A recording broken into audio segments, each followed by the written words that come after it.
Bienvenidos nuevamente al canal. Este es el episodio número 16 de Economía en Cápsulas.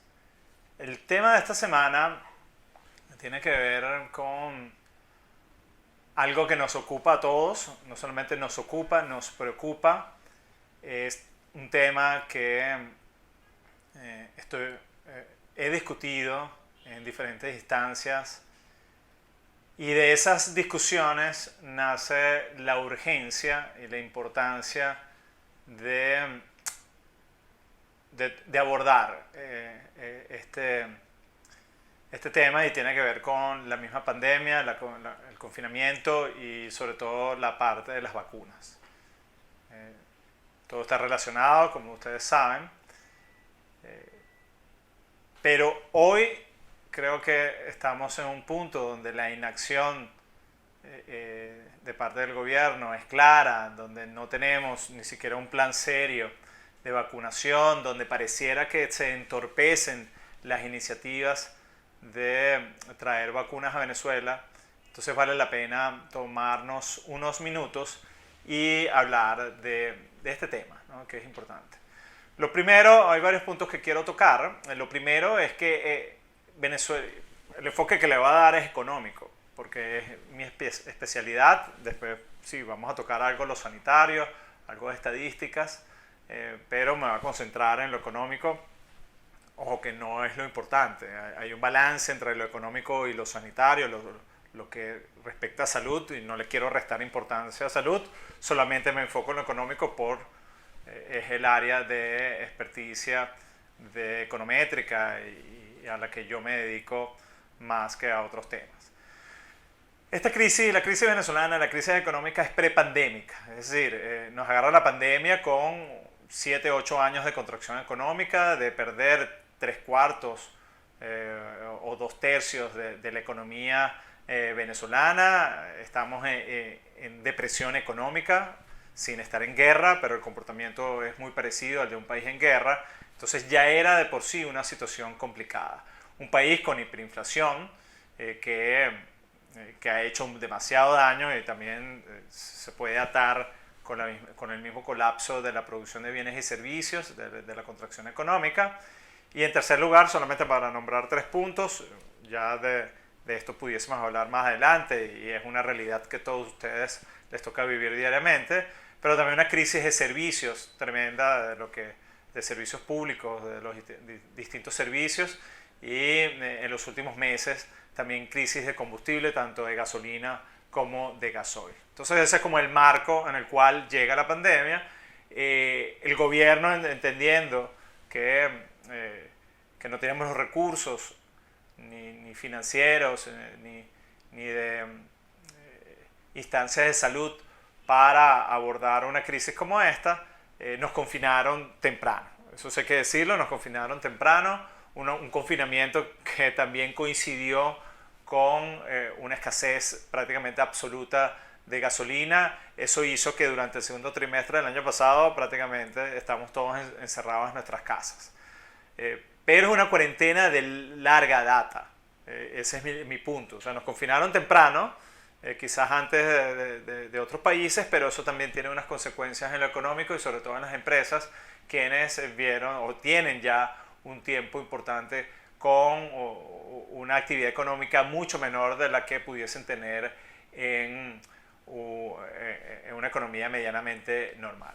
También esta pandemia entra, o el confinamiento, sin ningún tipo de ayuda estatal a las empresas y ciudadanos, como pasaron en otros países. Este tema ya lo he tocado en diferentes medios, por acá mismo, pero lo recalco. No ha habido ayuda estatal para abordar esta crisis, y también es una crisis que coincide con un acceso al crédito muy limitado. Producto de la misma política económica, prácticamente la única política antiinflacionaria del gobierno es, a través del encaje legal muy alto, restringir la entrega de crédito. Es decir, no hay manera de financiarse por la vía del pasivo, por la vía del crédito, lo cual en estas circunstancias sería muy útil, porque nos ayudaría a distribuir la carga económica del confinamiento, de la paralización económica o una menor actividad económica, dependiendo como sea el caso, distribuirla en el tiempo. No es el caso de Venezuela. Entonces, esta es una situación prolongada, muy dañina y peligrosa solamente en lo económico. Pero cuando vemos los resultados en la parte de salud y de hospitalizaciones y de muertes, entonces es un cóctel muy triste, muy lamentable, que debemos como sociedad resolver. Este nuevo brote ha sido mucho peor que del que vimos el año pasado. Todos ustedes que están viendo este video tienen a alguien cercano, algún caso que pueda constatar la gravedad de la situación actual. Y después de pasearnos por estos argumentos, viene el rol de la vacunación. Uno de la data que quería compartir era el resultado de la vacunación en los dos países líderes. Y aquí lo pueden ver en diferentes láminas. Aquí tienen a Israel con su tasa, bueno, hay varios países ahí en la lámina, pero con sus tasas de vacunación, o cuál es el porcentaje de la población que ha sido vacunada, después el número de casos, y se puede ver el desplome allí, el número de hospitalizaciones, también con un comportamiento similar, y el número de muertes. Eso es Israel. También podemos ver el caso del Reino Unido, que es el segundo país con mayor tasa de vacunación por habitante. Aquí vemos, bueno, aquí tiene el número de casos, que también se está desplomando, el número de hospitalizaciones y el número de muertes. Quedan claros los beneficios de vacunar a la gente, y esa es la vía que vamos a tener para detener tanto la debacle económica producto de la misma pandemia, como lo que es más importante, salvar vidas. Porque estamos hablando no solamente de efectos económicos, sino de salvar vidas, miles de vidas, centenares de miles de vidas, para que esto, tenga el menor impacto posible. Hay varias cosas que no quedan claras. O sea, sí es evidente la inacción del gobierno, ¿no? Pero existe una mesa técnica a la cual no se le ha dado el peso adecuado en una situación como esta.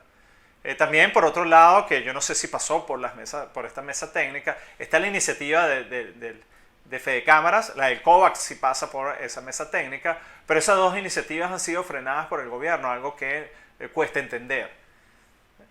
Pero voy al punto de la mesa técnica, porque quizás ese puede ser un punto de confluencia, de centrar esfuerzos para que este reclamo de la gente para que se vacune, para que nos podamos vacunar y salir de esta lamentable situación, finalmente llegue a algo satisfactorio para los ciudadanos que estamos acá en Venezuela. ¿Cuál es el rol claro de la mesa técnica? ¿Cuál es el reconocimiento que debe tener? Yo creo que eso no ha quedado claro, es algo que se puede reforzar, y solamente estoy lanzando esta idea porque es lo que yo puedo decir de manera sensata de cómo veo las cosas afuera. No soy especialista, lo desconozco, quizás ustedes sepan hasta más que yo, pero como un simple ciudadano, eso es lo que veo a lo lejos. Y por último, ¿qué debemos hacer frente a esto? ¿No? Frente a esta inacción, frente a esta carencia de plan para ver la luz al final del túnel, porque ya hay países que lo están viendo, pero nosotros ni siquiera vemos nada, vemos todo oscuro. Entonces, ¿qué podemos hacer? Sea por la vía de organización, como respaldar o crear iniciativas distintas a la misma de Fede Cámaras, protestar, puede ser otra, que ya uno ve diferentes protestas por allí, que se quieren aplacar o disminuir. Lo que sí nos queda a todos es alzar la voz. Yo creo que eso es lo mínimo que podemos hacer. Tenemos que hacer mucho más, pero lo mínimo que podemos hacer es alzar nuestra voz en las diferentes instancias, en los diferentes lugares que frecuentamos por las redes sociales, alzar nuestra voz para que esta campaña o para que la vacunación sea una realidad para nosotros los venezolanos. Este video es más de catarsis que de otra cosa, pero les repito, es un tema que es pertinente y urgente abordar, no solamente desde este espacio, sino en otros y de ustedes mismos, en los lugares que les toque convivir, intervenir, intercambiar. Lo vamos a dejar por acá, o hasta acá, perdón. Y como siempre les digo, suerte y cuídense.